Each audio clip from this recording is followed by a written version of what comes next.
이 얘기는 꼭 해야 될 것 같아요. 최근에 그 법원에 의해서 특검의 영장이 기각되는 일이 너무 많이 발생하고 있습니다. 심각합니다. 가장 심각한 게 저는 한덕수 영장 기각. 저는 이거를 굉장히 문제가 있다고 보는 입장인데 이번에는 또 그 집사 게이트 3인방에 대한 영장을 법원이 기각을 했습니다. 내용을 좀 전해주시죠. 조영탁 IMS 모빌리티 대표하고요, 민경민 사모펀드 운용사 대표 등 3명에 대한 구속영장을 법원이 기각을 했습니다. 지금 나오고 있죠. 이 3명인데 기각 사유가 뭐예요? 기각 사유가 좀 논란이 되고 있습니다. 일단 구속 필요성이나 도주, 증거인멸 염려에 대한 소명이 부족하다 이런 이유를 들었는데 특검이 반발하는 가장 큰 이유 중에 하나가 이게 지금 혐의 자체에 대한 어떤 그런 소명이 부족하다는 게 아니고 혐의의 중대성에 대한 소명 부족을 이유로 영장을 기각을 했거든요. 그러니까 이게 중죄를 저질렀는데 이게 실제로 중죄에 해당되는지를 잘 모르겠다. 이런 취지예요. 그거는 1심 재판부에서 해야 되는 역할 아니야? 그래서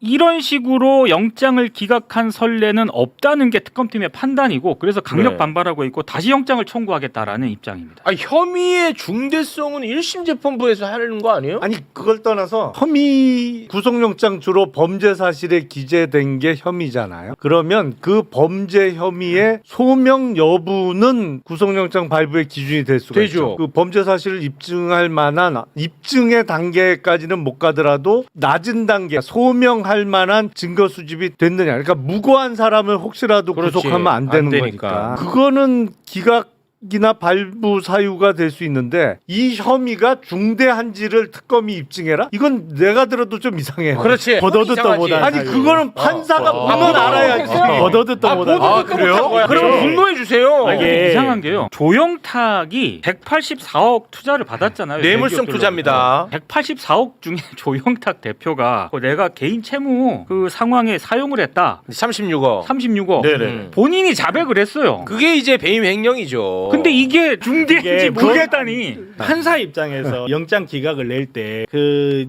주거가 불안정한지 그리고 도주의 위험이 있는지 앞에 두 개는 똑같은 거예요. 그리고 증거를 인멸 위험이 있는지 그리고 혐의의 중대성 이렇게 보는데 혐의의 중대성이라는 건 앞에 두 개를 받쳐주는 보조적 요건에 불과해요. 그러니까 아무리 혐의가 중대하다고 하더라도 원칙은 아무리 혐의가 중대하다 하더라도 이 사람이 도망갈 우려가 없고 이 사람이 증거 인멸할 우려가 없으면 불구속하는 게 원칙이에요. 근데 혐의가 중대하지 않은지 모르겠다라고 해가 영장을 발부하지 않는 건 이건 진짜 저도 보도 듣도 못했고 처음 봤습니다. 그리고 체포영장이나 구속영장 때 어떤 게 있냐면 그 해당 범죄의 법정형이 벌금 50만 원인가요? 5만 원인가 이 미만일 때 못 내주게 돼 있긴 해요. 왜 그냥 너무 사소하니까. 근데 사실 그러면 역으로 생각해 보면 이 벌금 50만 원 이상만 선고할 수 있을 것 같아도 구속되는데 아무 문제가 없다는 뜻이기도 하거든요. 그거는. 근데 정말 혐의의 중대성, 혐의가 중대하지 않은지 모르게 써서 영장을 기각한다는 건 전 진짜 보도 듣도 처음 들었어. 예, 처음 들었죠? 그러니까 이상해요. 왜냐하면 혐의가 중대한지 아닌지는 판사 본인이 알아야지 뭐 보고 소명하라고 그래. 보면 아는 거지. 아니 그리고 저는 이 사건 참 희한한 게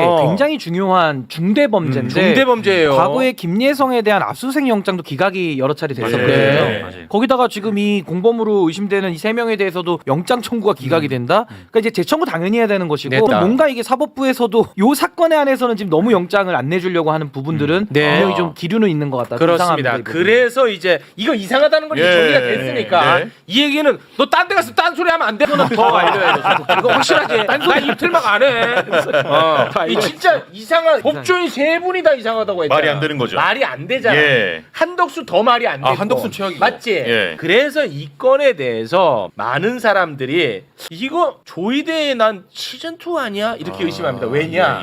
왜냐하면 지금 지귀현이가 내란 관련해서 재판 지연 계속하고 있죠. 그리고 그 전에서 뭐 특검 관련한 영장이 계속 기각되고 그러다 보니까 민주당에서 이 내란에 한해서 특별 재판부를 설치하려고 하고 있어요. 실제 그 법안이 발의가 된 상태예요. 이러다 보니까 여기에 대해서 지금 사법부가 뚜껑이 날아간 거야. 이 새끼들 우리 영역까지 침범해 민주당. 이 새끼들 진짜 한번 좀 맛 좀 보여줘야 되나? 해서 특검발 영장 청구를 계속 기각하는 것 아니냐 하는 의심을 지금 사고 있는 것입니다. 이런 와중에 특별재판부에 대해서 사법부가 대놓고 반발하고 나섰습니다. 지기현 룸살롱 관련해 갖고는 어버버 하잖아. 말도 안 하고. 근데 지들 문제는 또 바로 반박합니다. 천대엽 법원 행정처장 이 사람이 대법관입니다. 자, 특별재판부에 대한 입장을 냈는데요. 함께 보고 오시죠. 특별재판부를 구성함에 있어서 특정인들에 의한 의사가 반영이 되고 한다면은 그 부분은 이제 사법의 어떤 독립성이나 재판의 객관성, 공정성에 대해서 시비를 불러일으킬 여지가 있기 때문에 그것이 초래할 위험성에 대해서도 저희들은 우려를 많이 하고 있습니다. 만약에 이제 헌재에서 헌법재판소에서 위헌 판단을 받게 되면은 이런 역사적인 재판이 무효화돼 버리는 그런 엄중한 사태가 생길 수도 있겠습니다. 자, 제가 법을 아예 모르는 사람인데 내란 특별재판부에 대해서 위헌 소지를 얘기하고 있습니다. 그런데 보면 법원의 조직과 관련해 가지고는 법률로 정하게 되어 있어. 법원의 조직과 관련해서. 그리고 법관의 자격과 관련해서도 법률로 정하게 돼 있다고. 이게 위헌입니까? 위헌 요소 없어요? 분명히 이야기하는데 예. 만약에 이게 위헌이다. 그러면 서울행정법원, 서울가정법원, 서울회생법원, 서울특허법원 다 왜 그렇죠? 그것도 다 법으로 행정법원을 만들게끔 해서 그렇지. 만든 거고 어. 서울가정법원을 만들게끔 해서 만든 거예요. 근데 거기에다가 서울 내란법원 하나 만드는 거야. 네. 이거를 법적으로 문제가 있다라고 할 수는 없는 거고. 그리고 네. 지금 이제 천대엽 행정처장님 나오셔가지고 하는 말이 공정성 시비가 일어날 수 있다 이런 이야기하는데 공정성 시비는 이미 일어났어요. 이미 일어나가지고 문제가 되니까 지금 이렇게 거기에 대한 그렇지. 해답으로서 그렇죠. 특별재판부 말씀 잘하시네. 특별재판부를 이야기를 하는 거고 그리고 원래 이런 말이 있어요. 법조에 이런 말이 있어요. 법은 그 자체가 공정해야 하고 그리고 공정하게 보여야 한다는 그렇습니다. 말이 있어요. 와. 근데 이미 이 공정하게 보여야 한다에서 이미 실패를 해버렸기 때문에 맞습니다. 법원이 중립성이라든지 공정성에 대해서 심각한 위기를 겪고 있어서 거기에 대한 해법으로서 나오는 거거든요. 네. 이거를 법으로 정하게끔 돼 있고 판사의 자격을 법으로 정하게끔 돼 있는 거예요. 그냥 간단하게 이야기해서 사법고시에 합격한 사람만이 반드시 판사가 돼야 된다. 이것도 아니에요, 사실은. 그건 법률로 정하게끔 돼 있기 때문에. 그렇기 때문에 지금은 로스쿨 나온 사람이 자기의 사법 경력을 5년에 10년간 쌓으면 판사도 될 수 있게끔 이렇게 하는 거거든요. 네. 다만 한 가지가 뭐가 있냐면 판사를 임명하는 거는 대법원정 네. 헌법에. 헌법에 규정돼 있군요. 그렇죠. 요것만 지켜주면 되는 거예요. 아, 그래서 예를 들어서 네. 내란 특별재판부를 설치를 해 법률로서 그리고 거기에 이제 판사가 필요한데 그 판사의 결국 마지막 임명은 조의대가 하게 돼 있어요. 네. 이것조차. 그거 하나만 지켜주면 되는 거예요. 예, 요거조차. 네. 근데 여기에 대해서 우리 또 뼛속까지 검사님이신 우리 김용남 검사님은 조금 심드렁합니다. 아니 이거는 뭐 예. 검찰하고 관련된 문제는 아니죠. 아, 그건 아니긴 정확하게는 하죠. 법원 네, 법원과 관련된 법원과 관련된 문제네. 네, 다양한 의견을 오늘- 좀 오늘 경청하고 아예 있습니다. 채팅창을 아예 터트려 버려. 아, 그래요? 아니 뭐 저는 다양한 의견 경청하고 싶습니다. 진심으로. 그러니까 그 우리 헌법에 보면 26조쯤 됐던 거로 제가 기억을 하는데 이제 그 헌법과 법률에 의한 법관에 의해서 재판받을 권리가 있습니다. 그러니까 27조인가요? 뭐 하여튼 27조이다. 법관이 아닌 사람은 재판소 구성에 들어갈 수 없어요. 어느 피고인도 법관이 아닌 사람에게 재판 받아선 그거 자체가 위헌이에요. 그렇습니다. 그러니까 법관의 자격은 물론 법률로 정할 수는 있는데 문제의 핵심은 그거예요. 특정 사건을 위한 특정 재판부를 만들 수 있느냐. 결국 쟁점은 그거거든요. 네. 그렇다면 그 사실상 지금도 서울중앙지방법원에 판사가 수백 명이 있지만 어떤 사건이 어떤 재판부로 갈지는 거의 어떤 경우에 50% 내지는 대 확률로 2개 아니면 3개 재판부에 가도록 되어 있습니다. 네. 그러니까 왜냐하면 전담 재판부 구성을 해놨기 때문에 사건의 성격에 따라서 이거는 뭐 형사 몇 부 아니면 몇 부, 뭐 2개 내지는 3개 중에 하나로 배당이 되겠네 예측할 수는 있어요. 근데 이미 기소가 돼서 재판을 진행하고 있는 사건과 관련해서 그러면 특별재판부를 따로 법률로 구성해서 이 사건을 옮겨와야 되는 거잖아요. 지금 그 직위원 재판부에서 하고 있는 그렇죠. 사건을 옮겨와야 되는 맞습니다. 문제인데 네. 이거는 생각보다 그렇게 심플하진 않아요. 생각보다 훨씬 심플하진 복잡해요. 않고 복잡할 수 있는데 안 된다는 규정은 어디에도 없어요. 그런 식으로 특히나 하면 된다 안 된다 규정되어 있는 사안이 몇 개가 있어요. 우리나라 아니요, 그러니까 사건 법률을 중에. 만드는 거잖아요. 그러니까 법률을 만드는 거예요. 예를 들어서 법원이 지금 랜덤하게 재판부를 배정한다고 주장은 하지만 말씀하셨다시피 전담재판부 제도가 돌아가고 있기도 하고 그중에 전자소송 해보신 분들 알겠지만 전자소송하면 그 법원 재판부를 위한 설문지 같은 거 써요. 내가 여기에서 뭐 할 거다 설문지 쓰면 거기에 가장 적합한 재판부에 배당하겠습니다라고 법원에서 이미 공지도 띄워요 그거를. 그러니까 어떤 재판에 있어서 특정한 사건에 대해서 앞에 제가 말씀드렸다시피 그게 행정 사건이면 행정법원으로 가는 거고 아예 그냥 정권을 가지고 이걸 이제 관할이라고 하죠. 법률 관할이라고 하나요? 관할을 딱 정해가지고 하는 거고 지금까지가 안 해봤기 때문에 이거는 못한다라고 생각하면 아무것도 못합니다. 네. 여기에 대한 네. 제 예. 기대가 왜냐하면 저는 내란 특별법을 제가 가장 먼저 만들자고 제안을 한 사람이기 맞습니다. 때문에 이게 늦어진 부분이 저는 일단 제일 안타까워요. 근데 지금이라도 저는 해야 된다는 입장인 게 근데 김용남 의원님 말씀에 일리가 있는 부분은 네. 지금 진행되고 있는 이 재판을 끌어다가 와가지고 내란 재판부에 배치를 시키면 그건 문제 삼을 수 있죠. 재판을 받는 사람 입장에서. 그러니까 원칙적인 방법은 그 재판장을 탄핵시키는 게 맞는 겁니다. 지금 제도로선 직위원을 날리든지 조의대를 날려서 정상화시키는 예. 게 우리 헌법의 취지고 네. 그럼에도 불구하고 제가 왜 내란 재판소를 만들어야 된다고 보냐면요. 이 사법부에 대한 불신을 해소할 수가 없는 겁니다. 예. 왜? 그렇죠. 첫 번째. 내란이라는 이 중대한 상황. 이건 뭐 중대로도 표현이 안 돼요. 청난 일이 지금 일어난 거고. 두 번째는 윤석열이 내란 수괴인데 네. 내란 플러스 알파잖아요. 지금 뭐 특검 3개 다 돌아가고 있으니까. 여기에 대해서 윤석열이 내란 수괴인데 내란 수괴가 내란을 일으키기 전에 합법적인 권한을 가지고 조의대를 임명을 해놓은 거예요. 그래놓고 사후적으로 내란을 일으켰는데 결과적으로 지금 와서 보면 윤석열은 자기가 임명한 대법원장으로부터 지금 재판을 바꾸는 거랑 똑같은 겁니다. 네. 이 이해 충돌을 깨줘야 되는 거예요. 그렇죠. 그래서 저는 내란 특별법을 통해서 이제 만들어야 되는데 그 관할 사건들을 내란 플러스 그리고 내란에다가 지금 윤석열이 일으켰던 이 범죄 비행위들 있잖아요. 이거 저는 연관 재판으로 할 수 있다고 봐요. 그렇게 해서 내란 재판소를 만들어서 내란의 남은 부분과 그리고 앞으로 이뤄질 이 비리들 많지 않습니까? 네. 이걸 엮어서 재판할 수 있는 재판부를 만들되 조건은 판사는 지금 임명되어 있는 법관들 중에 저분들 중에 일부를 차출하는 방법들을 써야 됩니다. 그게 가장 네, 이번 그러니까 논란의 새로운 가장 사람을 중요해. 법관으로 임명해서 하고 이런 거 너무 위헌성이 많고 예. 지금 법관들 중에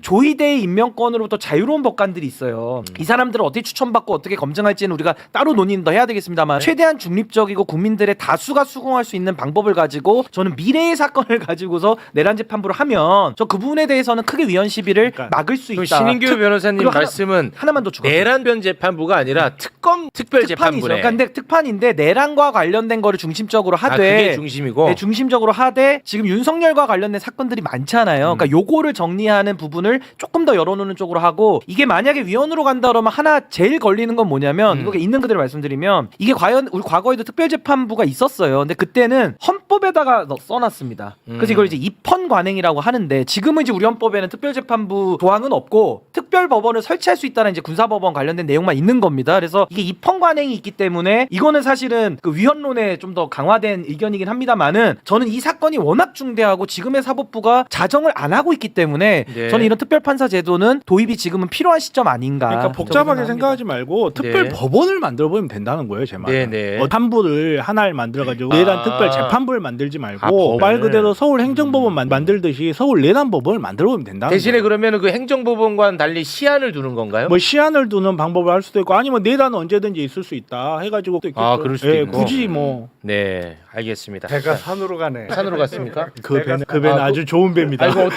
어떤 의미인지 그것만 일단 듣고 가겠습니다. 신인규 변호사가 잠깐 언급했듯이 우리가 2번 정도 그런 경험이 있어요. 그러니까 반민특위 때 있었 전에. 3.15 부정선거 때 그런 특별재판소를 설치한 적이 있었는데 그때는 이제 제가 알기로는 헌법 부칙에 넣었습니다. 위헌 문제를 해소하기 위해서 헌법 개정을 통해서 그걸 할 수 있도록 했어요. 그렇기 때문에 위헌 시비가 안 생겼던 것인데 지금 어떤 개헌 작업 없이 특정 사건을 위한 특별 법원 내지는 특별 재판부를 만드는 건 분명히 그 위헌 소지가 따라갈 거예요. 그래서 저는 이거는 득보다 실이 클 거라고 생각을 해요. 그래서 가장 무난하게 해결할 수 있는 것은 네, 해결대안은 지금 근데 지기현 판사의 재판 진행은 제가 봐도 이상하단 말이에요. 그렇습니다. 이 사건을 끝낼 생각이 없는 것처럼 보이죠. 진행을 하고 있죠. 계속 예. 그렇게 진행을 하고 네. 있기 때문에 지금 시스템 안에서 해결하는 게 가장 위헌 소지나 분쟁의 소지를 없앨 수 있는 건데 결국엔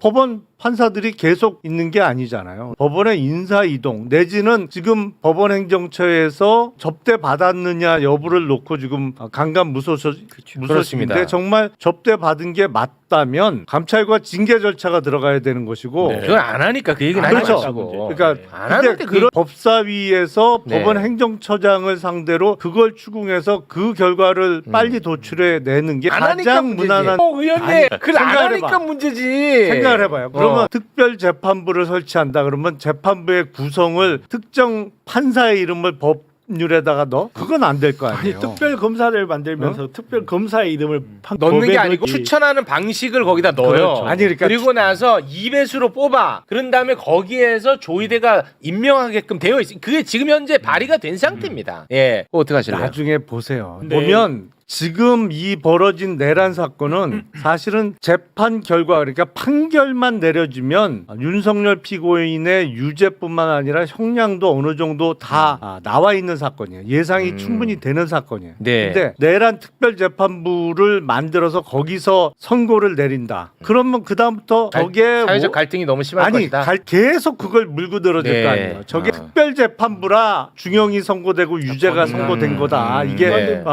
일반 법원에서 재판을 했으면 나는 무죄다 그 주장 끝까지 할 거고 그걸 네. 또 계속 떠드는 사람들이 계속 남아 있을 텐데. 아니 근데 그 떠드는 사람 때문에 아무것도 못 할 수는 없거든요. 근데 직연 판사 한 사람 그러니까 그거를 다 시스템을 좋은데 다 바꿔버린다고. 그러니까 저는 근데 내란 특별재판부에 개인적으로는 이게 좀 설치가 됐으면 좋겠다는 생각을 갖는 사람이긴 하지만 네네. 저는 뭐 다른 대안도 좀 듣고 싶은 마음이 있거든요. 네. 근데 그 대안은 방금 말씀하신 그거는 대안이 안 되죠. 왜냐면 그게 아니면 안 되니까 이걸 하려고 하는 1월에 거예요. 어차피 법관 인사이동이 있잖아요. 매년 그러면 1월까지 매년 기다려야 1월에. 된다는 건데 1월까지 아이고. 기다리면 윤석열 구속기간 만기도 풀려나요. 그리고 아니 그거는 안 그런 게 추가 기소권이 계속 있기 때문에 추가 기소가 이루어지면 계속 근데 제일 중요한 건 뭐냐면 전 이거 같아요. 그러니까 직원 한 명은 아니고 조희대의 대법원 하에선 이게 지금 재판을 더 한다는 것이 그러니까. 국민들이 갖고 있는 이 불신을 해소할 수 없다라는 게 저는 가장 큰 문제 핵심인 것 저도 같고. 저게 가장 근데 중요하다고 다만 보거든요. 영장 판사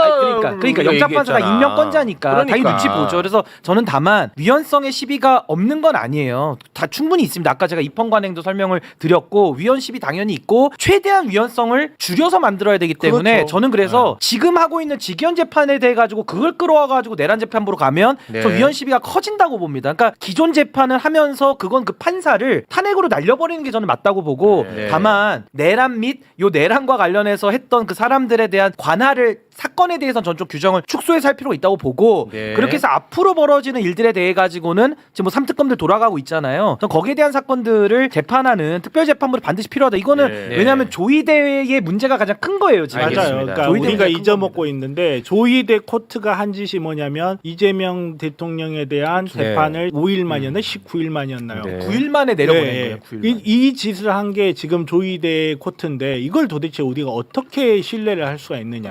네. 이 부분도 잊으면 절대 안 근데 되거든요. 법을 만들 때 조심은 해서 만들어야 되는데 이게 그렇죠. 그냥 당연히 한다고 해서는 악용되거든. 위헌성이 저도 걱정은 되기 알겠습니다. 때문에 그 정도로 정리하도록 하겠습니다.